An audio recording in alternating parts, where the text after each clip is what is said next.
Galatians 2:15-21, Paul uses the little phrase pistis Christou.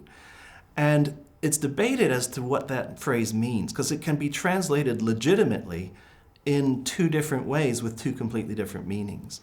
The traditional way is to read it as referring to faith in Christ.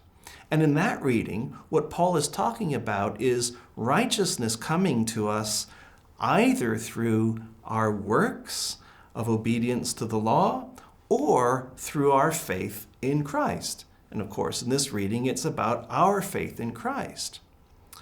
The alternative reading is to read it in relation to the faithfulness of Christ.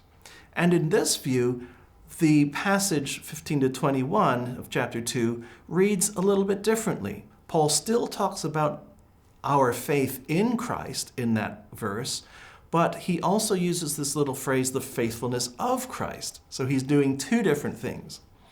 In this reading, the contrast isn't between our faith and our works. The contrast is between our attempts to be faithful to God, our works of law, versus Jesus' faithfulness. Where is righteousness? In our attempts to be faithful or in Jesus' faithfulness? And obviously in this reading, it's in Jesus' faithfulness. So we believe in Christ, or as Paul has it in Greek, perhaps a little bit more strongly, we believe into Christ, so that our righteousness is rightly to be seen as the product of his faithfulness exclusively. Has nothing to do with our attempts to be faithful.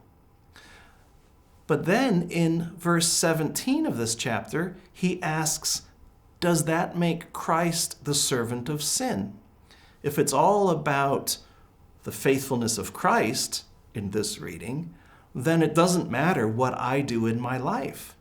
I could revel in sinfulness, perhaps, and just say, I'm okay, I'm living in the faithfulness of Christ, so it doesn't matter what I do.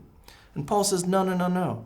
And ultimately, he answers this question when he talks about dying with Christ and Christ coming alive in him.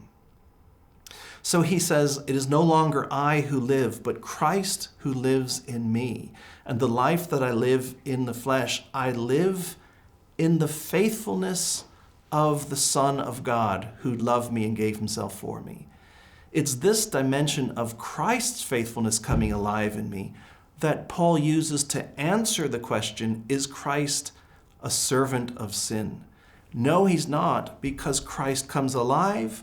And this opens the floodgates to what Paul will do in Galatians 5 especially, where he talks about Christian lifestyle being inspired by the Spirit, who brings to life precisely the character of Christ, the one who loved and gave himself for others. The Spirit brings that character alive within Christians. This is why Christ is not the servant of sin, because the faithfulness of Christ comes alive in Christians.